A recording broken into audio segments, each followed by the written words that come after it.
Desde que al día siguiente de la Navidad una película llamada El Exorcista se estrenó en 22 ciudades norteamericanas, hay un infierno desatado sobre este país. Inmediatamente se formaron largas y serpenteantes colas donde el público esperaba hasta 4 horas para asistir a un espectáculo de 2 horas de horror.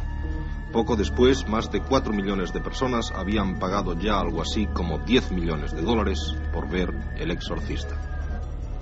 Luego, la revista Newsweek, de la que he tomado sus líneas iniciales, sigue y dice: sin embargo, muchos de esos espectadores se salieron antes de que la película terminase. Otros se desmayaron, otros vomitaron allí mismo, en el cine. Y por lo que uno ve y oye, puede añadir, otros dieron gritos histéricos, otros parecieron perder momentáneamente la razón, otros lloraron de miedo, otros se sintieron poseídos del demonio.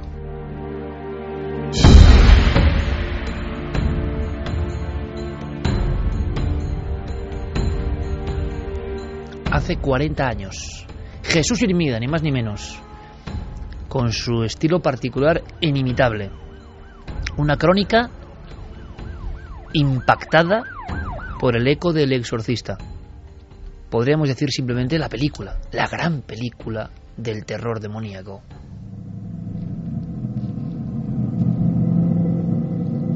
¿Y por qué vuelve El Exorcista? ¿Solo por esa efeméride o por algo más? Bueno, el 26 de diciembre es cuando se cumplen en realidad los 40 años del estreno de la película del Exorcista. Lo que pasa que han salido en todos los medios de comunicación en las últimas semanas porque se ha celebrado una especie de simposio en la Universidad de San Luis, que era de donde eran algunos de los sacerdotes que intervinieron en el que se cree el exorcismo real en el que se basa la película. ¿Una universidad? Exactamente, sí.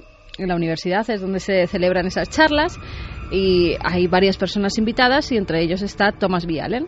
Thomas B. Allen es el que escribió el libro Poseído, la verdadera historia de un exorcismo, que es quien cuenta la historia de Robert Mannheim, de un niño de 12-13 años que vivía en Moonrainer. Ahora se ha sabido que no vivía en Moonrainer, que fue una especie de cortina de humo que efectivamente para protegerle a él y a su familia. Vivía en Cottage City, en Maryland, muy cerca de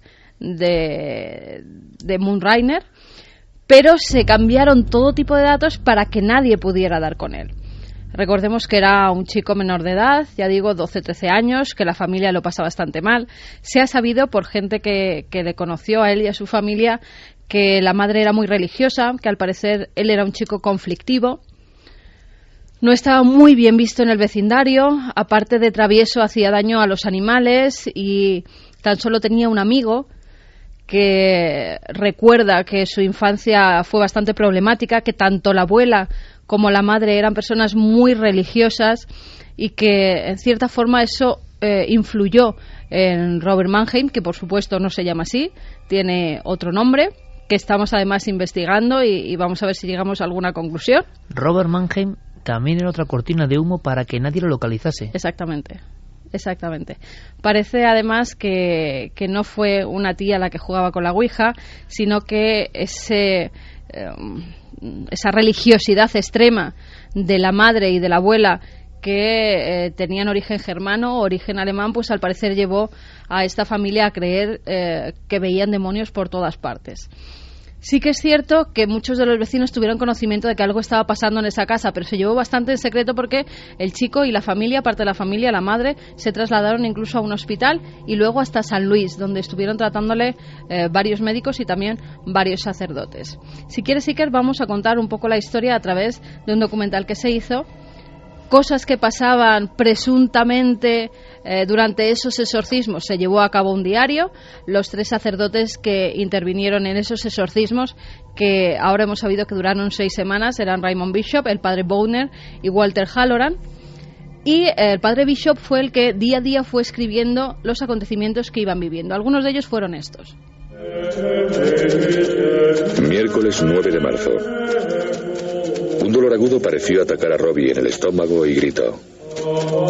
La madre apartó rápidamente las mantas de la cama y le levantó la camisa del pijama al chico lo suficiente para mostrar líneas de color rojo vivo como arañazos en forma de zigzag en su abdomen. Viernes 11 de marzo. El chico estaba dormitando cuando el frasco de agua bendita de San Ignacio fue lanzado desde una mesa a 60 centímetros de la cama de Robbie hasta una esquina cercana. 5 minutos después de que los padres Bowden y Bishop salieran de casa de Robbie, se oyó un fuerte ruido de arañazos en la habitación. Una librería había sido arrastrada desde su sitio al lado de la cama y había sido dada la vuelta totalmente. El escabel del tocador se trasladó hasta la cama a unos 60 centímetros. El crucifijo con reliquias que estaba debajo de la almohada apareció a los pies de la cama. La reliquia de Santa Margarita María se perdió en la habitación.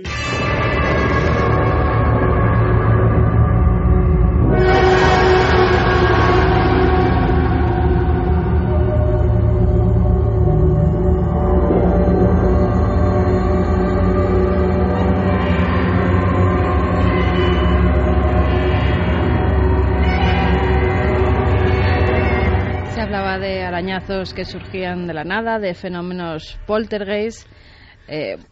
La verdad es que no hubo mucha información sobre el caso de Robert Mannheim por parte de los sacerdotes que llevaron a cabo los exorcismos. Ni Bishop ni Bowner nunca hicieron declaraciones oficiales.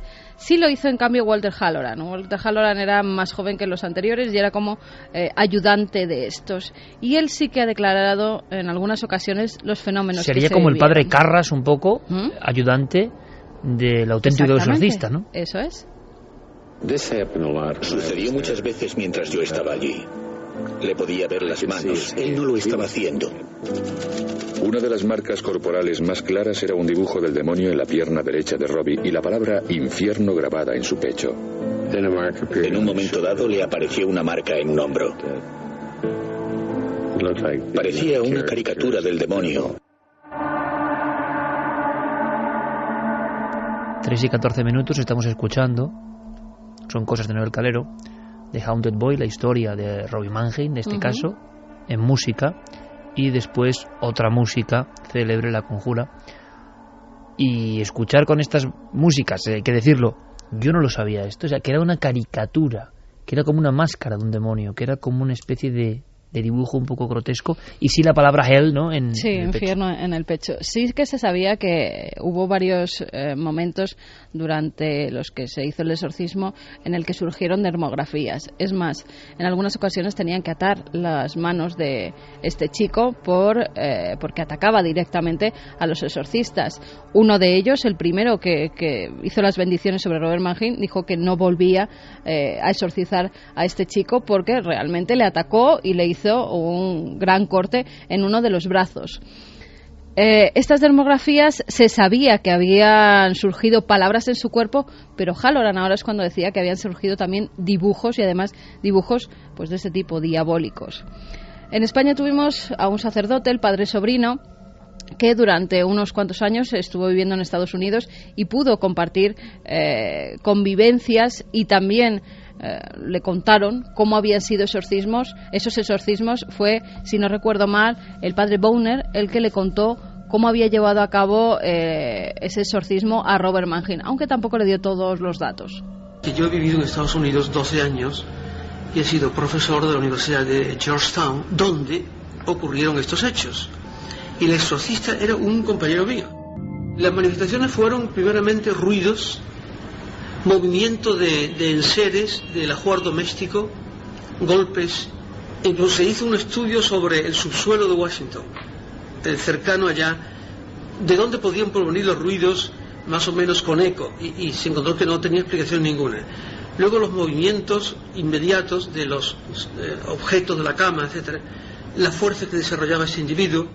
Tenía una transformación de su aspecto físico extraordinaria, hacia lo horrible, hacia lo deforme, hacia lo espantoso, que hablaba en un idioma no inteligible, que resultó ser a veces un idioma antiguo, del cual no se conoce ahora la técnica para hablarlo, pero se conoce que el idioma era antiguo y contemporáneo de Cristo, que hablaba al revés, y esto se comprobó por la radio, o sea, haciendo una cinta y luego echándolo para atrás. Y entonces, cuando la cinta iba para atrás, tenía sentido. Lo que decía, hablaba en inglés, pero cuando iba para adelante no se entendía nada.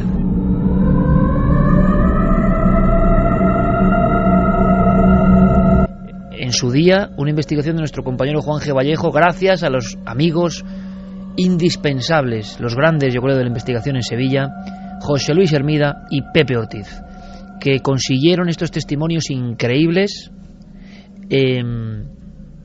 en torno a alguien que está cautivado por lo que está contando y que compartió celda y confidencias de alguna forma con los protagonistas del auténtico exorcismo. Claro, de inmediato me ha venido uno de mis cortes preferidos, que hemos puesto muchas veces, el del padre Carras, en la brutal película. Yo lo digo muchas veces, la única película que yo no vería solo, me niego, que tiene algo más, no es solo una película, tiene algo más, El exorcista. Ese padre Carras atormentado, grabando la cinta y escuchando los alaridos, ¿no? Pues todo eso viene de esta historia que un sacerdote sevillano, digamos que es testigo de primera mano o de segunda mano.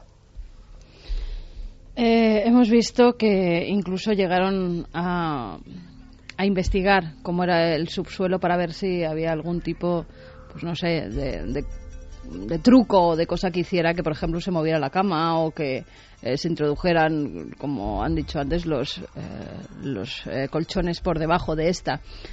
Se descartó todo tipo de posibilidades desde la enfermedad mental, porque no olvidemos que Robbie fue tratado varias veces por varios médicos, por varios psiquiatras. Bueno, Robbie, que ahora vete a saber Robbie, cómo se llama. No es Robbie. Robbie es un nombre ficticio que se le puso. Fue tratado por varios médicos que dijeron que era un chico normal y por eso se lleva a cabo el exorcismo. Era luterano y se tiene que convertir al catolicismo. Y aún así siguen ocurriendo los fenómenos, con lo cual deciden trasladarlo a un hospital. Jueves 17 de marzo. Las órdenes de la fórmula causaron violentas reacciones en Robbie. La nueva fase del caso comprendía escupitajos diabólicos. Parte de los fenómenos incluían gritos violentos y carcajadas diabólicas. Lunes 21 de marzo. La familia de Robbie no lograba dormir y la madre hubo de acudir a un médico, así que nos pareció mejor trasladar a Robbie a un hospital. Se traslada a Robert Mannheim al hospital y allí siguen diariamente los exorcismos.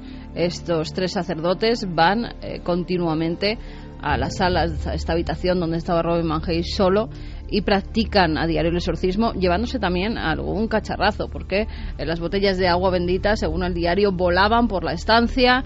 Cualquier cosa que el chico cogiera, él entraba de repente, estaba normal, estaba incluso rezando el rosario con los sacerdotes y entraba en un estado tremendo en el que su rostro, su cara cambiaba por completo. Decían que entonces estaba el demonio hablando a través de él. Y dentro de esos estadios de endemoniamiento, como llamaríamos de algún modo, tenía también don de profecía, por ejemplo. Él sabía lo que iba a ocurrir. Y también el padre Sobrino, en este corte que vamos a escuchar, nos habla de cómo acaba el exorcismo, de cómo sale de ese trance demoníaco. Avisaba de sucesos lejanos que no podía tener conocimiento por ningún otro, porque no eran cosas que había dicho la radio. Además estábamos en un tiempo, cuando esto ocurría, donde había poquísima información por radio y nada de televisión. Esto es anterior a la presencia de la televisión. Y conocía sucesos, como tal persona acaba de morir, no sé, situada a miles de kilómetros, y se comprobó que era verdad, y está aquí conmigo en el infierno. Eso decía, esto no sabemos si era verdad o no. Podíamos comprobarlo primero, que había muerto, que estuviera en el infierno, eso no se puede comprobar, pero decía cosas de este tipo para aterrorizar. Todo este señor, en el momento del Viernes Santo, dice: yo te mando en nombre del Dominus Jesus, lo dice el latín, que salgas de esta criatura. Y en ese momento el niño abre los ojos y dice: padre, se ha marchado. Y a partir de ese momento no tiene ninguna manifestación.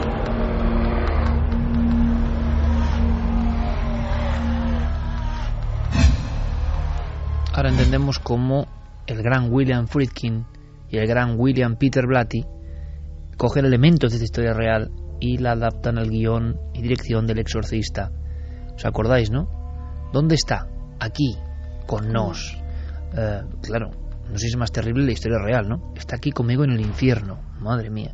Si es enfermedad mental o sea lo que sea, tiene una fuerza. Hay que escuchar al padre Sobrino, además yo creo que sin prejuicios, ¿no? Sin cuestiones religiosas. Solo, en mi opinión, analizando la fuerza de su testimonio recogido 30 años después. Cómo sigue vivo en el impacto de ese sacerdote, que habrá escuchado muchas cosas en su vida de sacerdote, pero esto no se olvida. Es más, cuando lo está contando y recitando parece que está vivo otra vez todo. Hay una cosa que el padre Sobrino no cuenta, y si lo cuenta alguien que estuvo presente en el momento en el que parece que ese demonio o demonios que habitaban el cuerpo de Robert Mannheim salen. Es el padre Halloran, que habla de una gran explosión dentro de la habitación cuando, minutos antes de que ese Satanás salga del cuerpo de Robbie. Una detonación muy fuerte. En aquel momento terminó el exorcismo. Si una persona quiere ser escéptica, que sea escéptica. Lo único que sé es que estuve allí y que lo vi. 3:23, una gran explosión, dato que yo desde luego tampoco conocía. Pero ¿qué se ha aclarado en esta reunión nueva? ¿Se ha aportado algún dato? ¿Se han expuesto las cosas? Lo que te he comentado antes, han salido a la luz varios testimonios de personas que eran vecinos de Robert Mannheim, y ahí han aflorado historias de cómo era este niño, de cómo vivía en esa localidad y no en Moonrainer, de cómo era vista allí su familia. O sea, que hay testigos del hecho, sí, hay testigos, aparte de los sacerdotes. Claro, hay testigos del hecho en sí, no, de los exorcismos no, porque solo estaba la familia y los exorcistas, pero sí que es cierto que todos los vecinos a su alrededor conocían la historia de este chico y sabían que se habían dado datos falsos para que no se conociera la verdadera identidad del muchacho.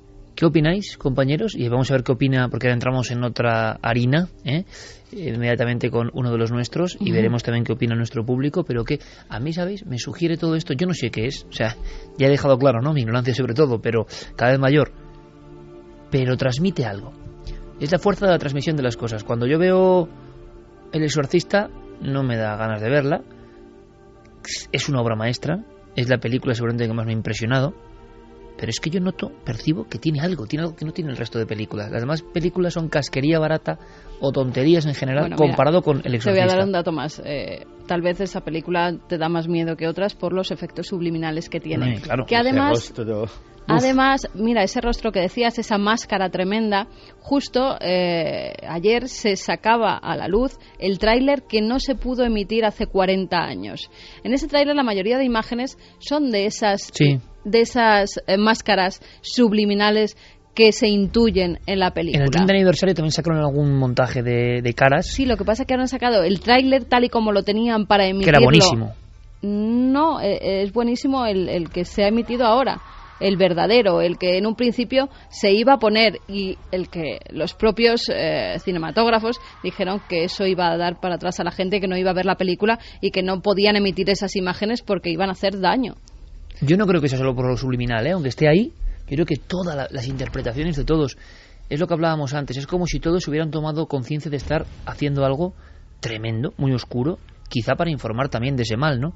Pero, ¿os acordáis de la cara del padre Carras en ciertos momentos? Del propio exorcista, del inicio en Irak.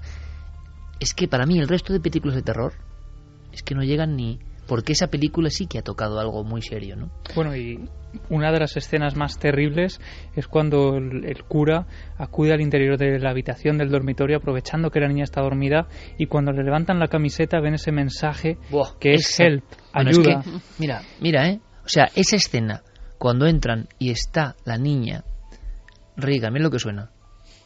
Y solo sonaba 3 minutos 27 segundos, pero que es escuchar esto y saber de lo que hablamos.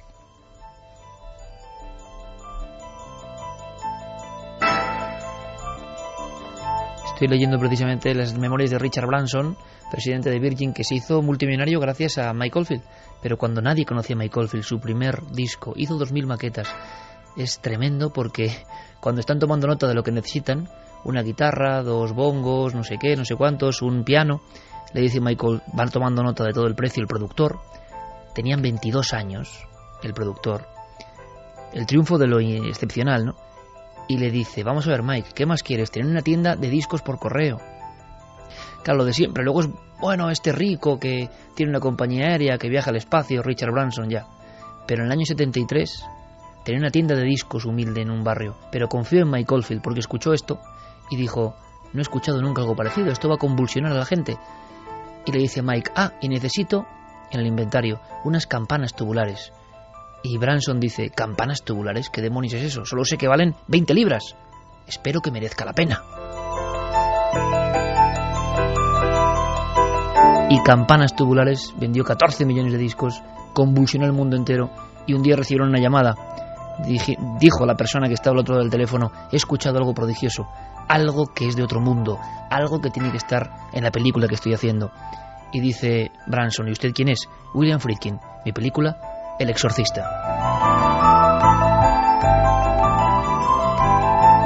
Sale 2 veces, en 2 franjas, en el hospital y en la escalera, y todo el mundo se ha quedado con esta música. Esta es la música del Exorcista. ¿No hay algo mágico y extraño en esta conexión?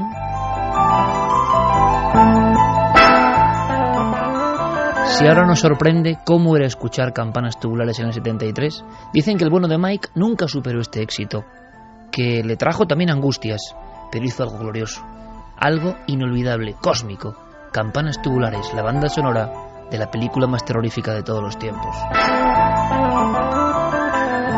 Y Javi Pérez Campos, os lo aseguro, me ha puesto la carne de gallina, de verdad, porque esa escena cuando entran dentro del dormitorio, hay un humo y aparecen esas termografías, queda mucho miedo esto, ¿eh? Y ahora escuchar esto que hemos escuchado del padre sobrino, a mí me ha vuelto a poner los pelos de punta, y lo de la caricatura y todo eso, yo no lo sabía, ¿eh? Pero es que me impacta, de verdad. Es que hay historias, aquí todas las semanas contamos historias, todas las semanas contamos 1, 2, 3, pero hay muy poquitas, que cuanto más te acercas a ellas son como un calidoscopio que va cogiendo nuevas facetas. De repente todo lo que ha contado Carmen hoy, o sea, nosotros no, El Exorcista, la gran película, la histeria, el no sé qué, el impacto, la historia real, Robbie Mannheim, y de repente te acercas un poco más y ¡paf! Te cambia otra vez la historia y coge una dimensión nueva. Esas son las historias realmente fascinantes. Y creo que dará más que hablar esta historia. Es inmortal, porque es la historia del ser humano y de las fuerzas del bien y el mal que siempre están en lucha. Mira, ojalá algún día en esas entrevistas excepcionales podamos entrevistar al verdadero Robert Mannheim. Hemos iniciado un lanzamiento de caña hacia el hiperespacio con Diego Marañón, las grandes entrevistas, y él se va a encargar de ello, de algunas de las entrevistas dignas de reflexión, como ha ocurrido hoy con Edgar Michel. Diego, estás por ahí, ¿no? Estoy por aquí. Y estoy de acuerdo en lo que decía Carmen, que esta historia todavía tiene mucho que contar. De hecho, William Peter Blatty anunciaba hace no mucho tiempo, que está en proceso de escribir una nueva novela contando los verdaderos sucesos que dieron pie al Exorcista. Es como que no acaba. Y muchas personas se quedan en lo superfluo, ¿verdad, Santi? En el puré de guisantes, la cabeza que da vueltas. Y es que eso no es lo que da miedo, amigos. Lo que da miedo es esa mujer en la cocina sola, cuando oye ratas en la parte de arriba, esa cara reflejándose en la campana de la cocina, esa niña que baja haciendo de araña, tantas cosas, ¿no? Esa escalera simplemente, ese padre Carras junto a su madre moribunda, esa niña que cuando le recibe surgen voces de ella y le dice socorra a un pobre monaguillo que se ha cruzado minutos antes por la calle. Es decir, como Santi, que es un tipo genial y lo decimos muchas veces, él lo dice muy bien. Hay historias que se apoderan del entorno, no sabes por qué, y que siempre tienen nuevos matices. Es como ver esa película otra vez, porque es una obra maestra, porque yo creo que tocó algo. Si antes hablábamos de la luz que ha tocado a ciertas personas, ahora hablamos de la oscuridad. Me gusta más la luz, porque la oscuridad da mucho miedo, pero está ahí, es parte de la historia.